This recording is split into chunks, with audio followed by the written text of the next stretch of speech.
this formula, I'm gonna say it, but I want to see how much of it you actually apply to your life, and it's called T+C+C equals ST, and I call it the transition formula. And when you think about it, it's the takeaway. Okay. Whatever you go through, you take some away from it. Sure. See how can it benefit you.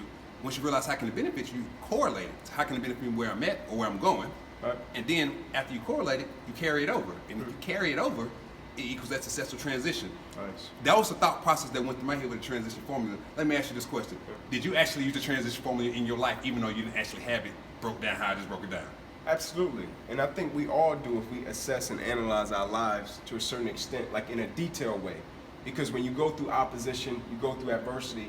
And the reason I speak about opposition and adversity so much is because as people, we don't need direction or insight on what to do when things go right.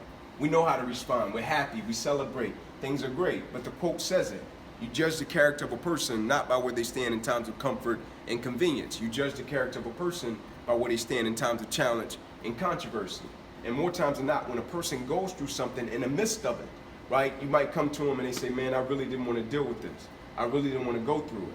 But you catch them 3 months, 4 months, 5 months down the road, maybe a year. And you say, what did you learn from it?